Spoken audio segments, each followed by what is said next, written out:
Consequences of a bad attitude. You may not realize it, but your bad attitude is going to cost you. In some cases, it could hurt others as well. Are you willing to accept the risk in exchange for keeping your bad attitude going? What good has it served you, and will you try something different? When people take on a bad attitude, they tend to be apathetic. They don't care what others think, or so they say. They tend to withdraw from social interactions and don't live as well as they could. Below, we look at some of the consequences of a bad attitude. Your general outlook on life is going to be poor. You think the world's against you and you do everything in your power to avoid others or avoid interacting with others. You lose your friends and you spend limited time with your family. If you have a bad attitude, you'll likely find yourself stressed out more than you should be. This stress is unhealthy and can prevent your body from fending off disease, and so your bad attitude could cause disease. You probably won't be nice to other people. You end up saying the wrong things and hurting them. You may find yourself insulting others when you have a bad attitude. You'll be irritated by everything they say and everyone you encounter. Bad attitudes don't work well in your work environment. It's something that could make you lose your job. What's worse about the situation is that you won't realize why you lost your job, or you won't accept that it was because of your bad attitude. Employers want people who look for solutions, and negative thinking prevents that from happening. In fact, you'll look for reasons why everything won't work. A bad attitude usually makes a bad situation worse. If you find yourself in a legal situation, taking a bad attitude against law enforcement could give them reasons to make it difficult for you. When you're cooperative and have a good attitude, they'll try to work with you to lessen the impact and reduce the charges. They may even let it go. The consequences described here are not exhaustive. You can probably come up with more, but this should be enough to show you that you have a lot to lose by taking on a bad attitude. There's a reason for the old saying about how you catch more flies with honey. Dealing with customer service reps. You may have noticed over the past decade or so that the quality of customer service in companies has deteriorated. Companies used to go out of their way to provide exemplary customer service. Today, it seems that the field is rife with bad attitudes. One reason could be that the people purchase more online. E-commerce stores are growing at staggering rates. It's just as easy for a no-name entity to build a website and sell than it is for big retailers.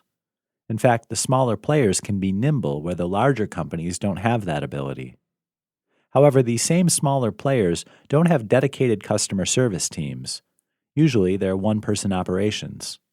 Most people receive no training in customer service, and this puts them at a severe disadvantage.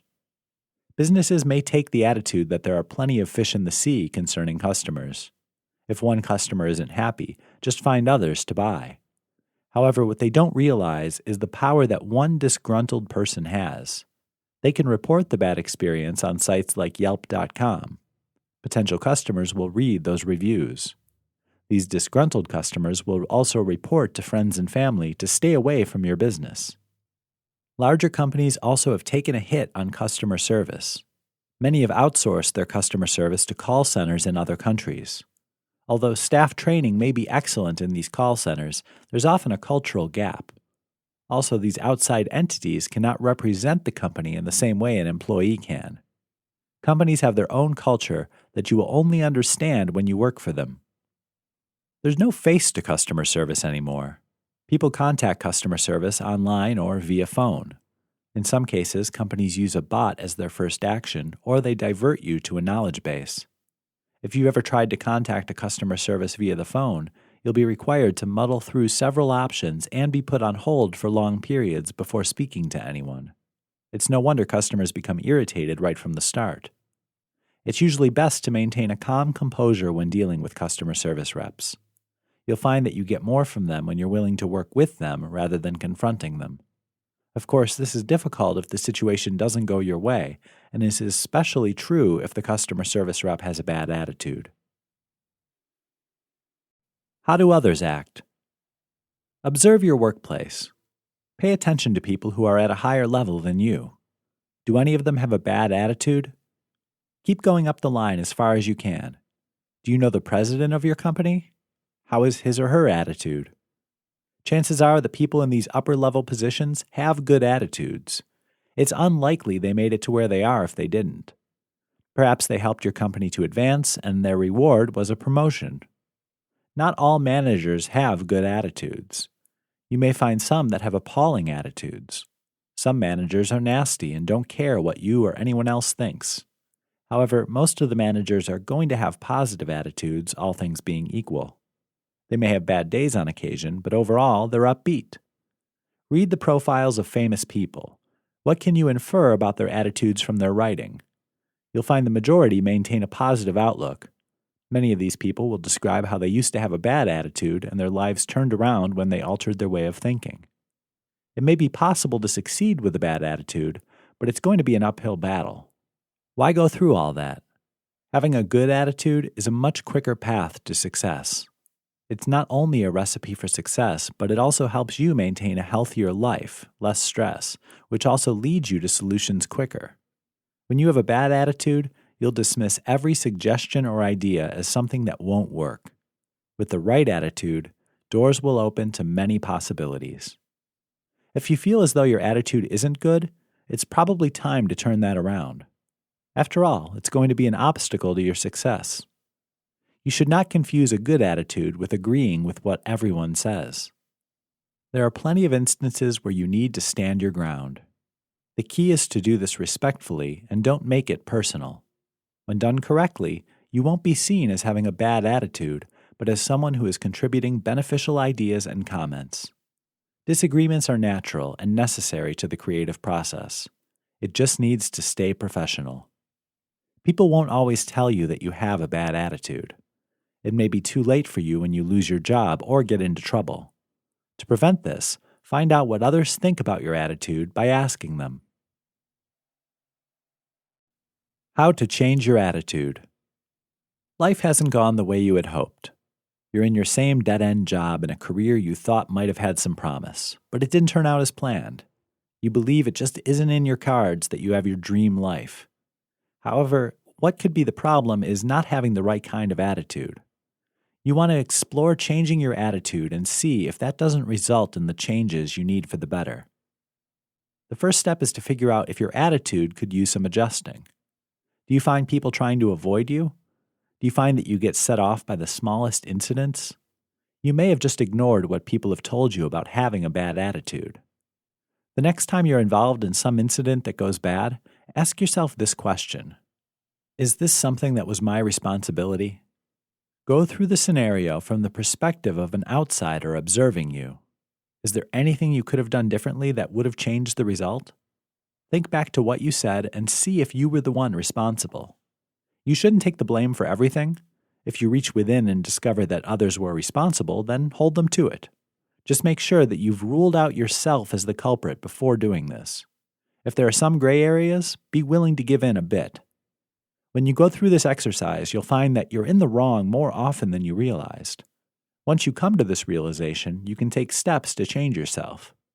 Don't focus on only negative aspects of your life. Accept both the good and bad. Be proud of the good aspects and be willing to work on the negative ones. Changing your attitude is a process. As such, it will take some time to readjust your thinking. You identify that you're not always right and will try to do what's necessary to avoid those activities again. When you do avoid them in the future, make sure you recognize that as an achievement, this is an important part of the process. Expect others to recognize your changes when you commit to making them. Your attitude will change for the better just by going through the process described. You'll live a happier life and you'll make friends much more easily. You should also expect your job to change for the better, as your management will notice these changes as well. Is your attitude killing your business? It's great to have your own business, as you don't have to listen to an incompetent boss telling you what to do. Of course, owning one has challenges associated with it. You must deal with all the issues of the business, and this means you're taking on problems from many different areas.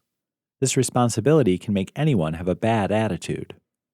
If you are at a point where you have a bad attitude in your business, you need to turn that around. If not, you can expect your business to suffer.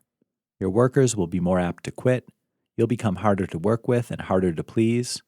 While people may stick around for a short time, as soon as they find something better, they'll leave. Your suppliers won't give you the deals you need to stay competitive.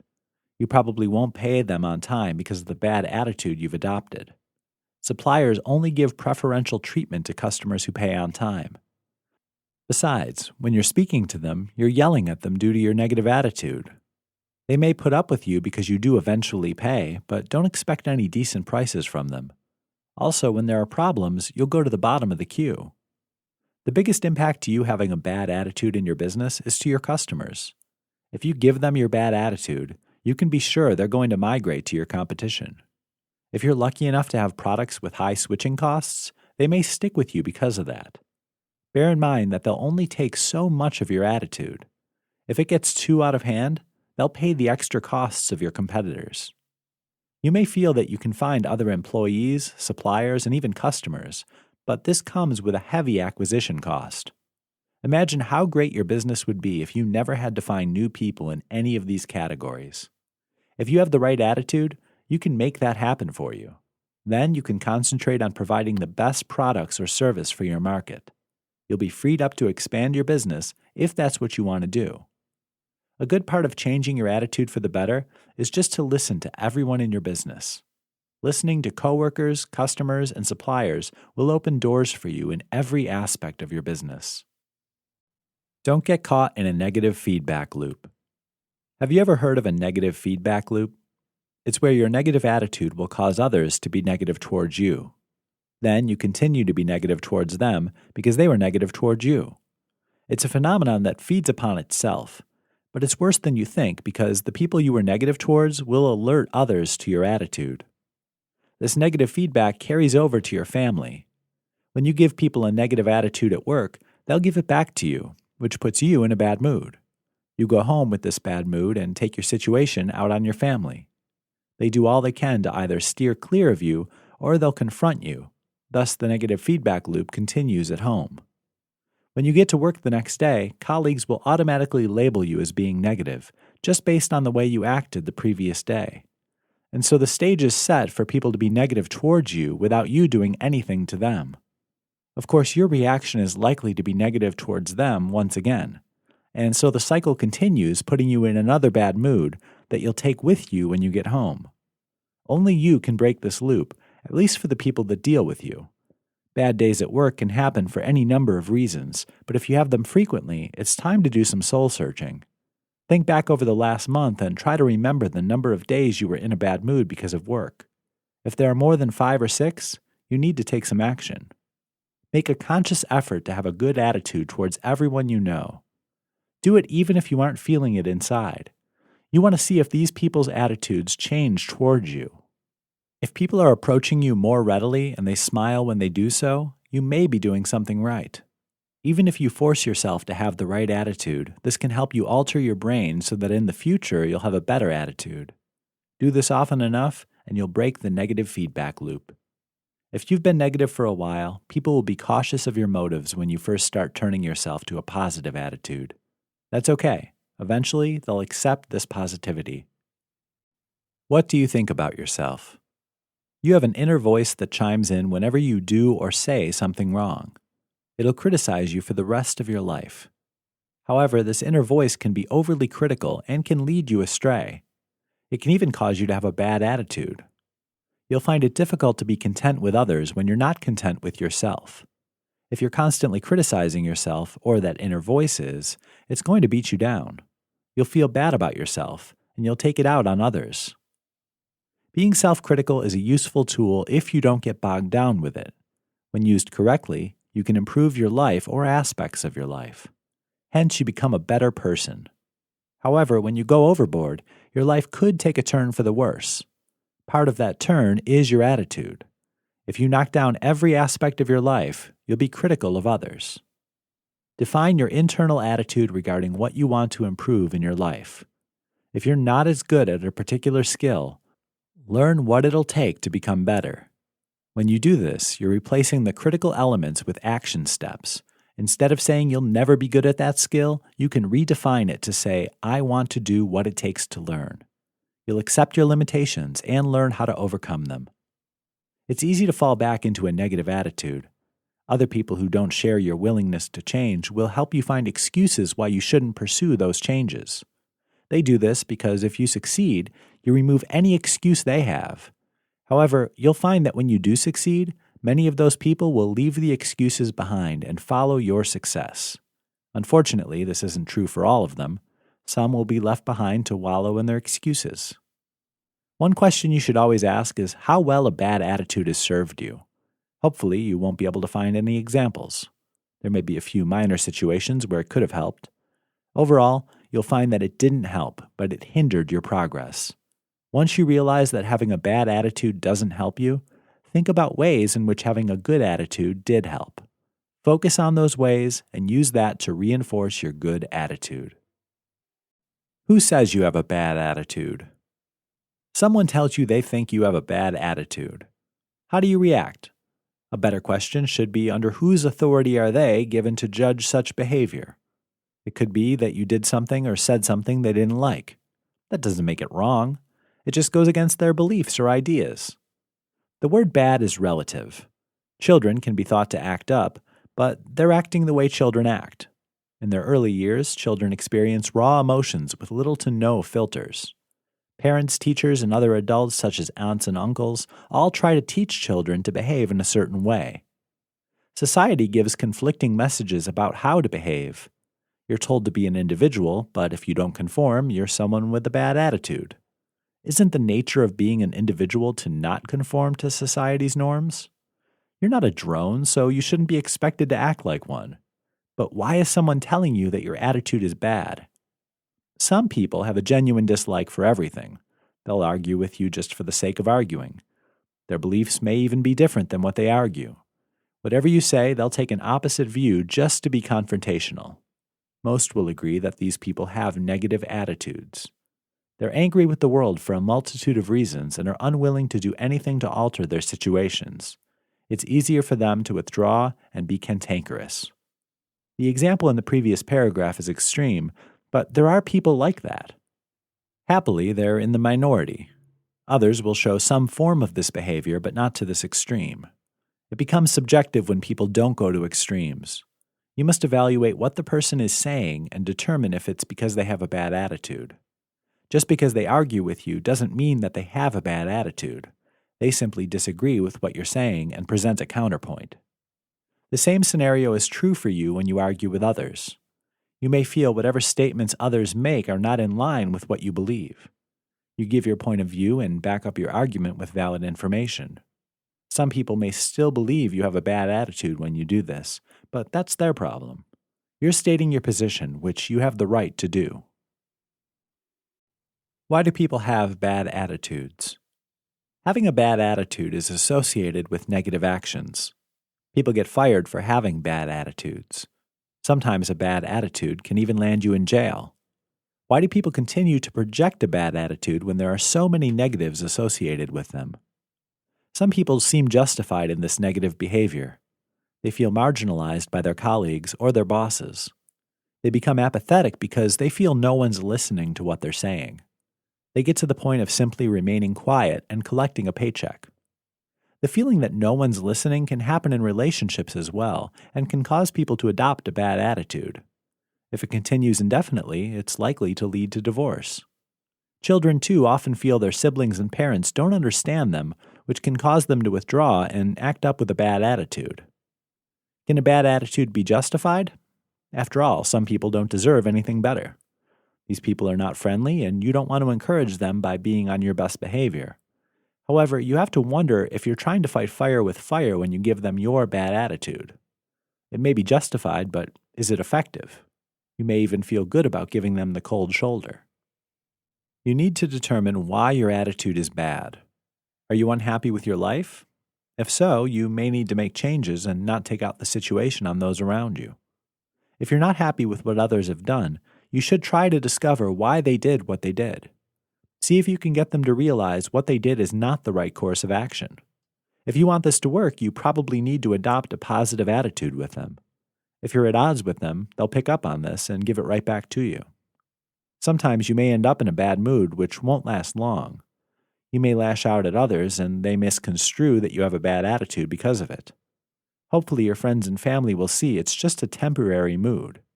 If it's with people who don't know you very well, you may want to explain your behavior to them. This act of coming forward can make a huge difference in how they perceive you. Your attitude about money can make or break your finances. Many people state that they want to be rich, but have no clue how to make that happen. Many of these people wander through life hoping for some windfall to happen. Perhaps they'll win the lottery, or a great lost uncle will pass on a huge inheritance. Either of those scenarios is unlikely for most people. If you want to create wealth, you must alter your attitude about it. Start with the understanding that wealth creation is a slow and steady process. If you learn this one aspect, it'll serve you well in your life. If you try to hit a home run with your finances, you're more likely to strike out. It's better to get base hits and do that consistently. It's easy to get caught up in the hype when you see the financial spin doctors report on high-flying investors. They profile rich investors who seemingly made their gains in short durations. What they fail to show you is the journey those investors took. Many of them started out exactly like everyone else. They just made wise choices with their money. You need to create a plan for your finances. For instance, if you've racked up credit card debt, you need to make it a priority to get out of that. Don't invest money when you owe on your credit cards. You simply won't be able to make up for the high interest charged by the credit card companies. You may be lucky for 1 or 2 months, but your overall performance will be much less. History backs this up. No plan is complete without a realistic budget. You cannot spend more than you earn and expect the wealth creation engine to continue. You need to determine your incoming funds as well as your expenses. Work towards getting your inflows of cash to be greater than your outflows. It's not enough to have your cash inflows equal your cash outflows. That equilibrium is a situation known as living paycheck to paycheck. The biggest problem with this is when you have a time where you need to spend more than your inflows of cash, such as an emergency, it'll tip the scale towards having to borrow money. Even if you never run into a situation where you must spend more than you make, you won't get ahead. Having the right attitude towards wealth creation will help you take the necessary steps to make that a reality. It'll be an adjustment in the beginning, but the rewards will be well worth the effort.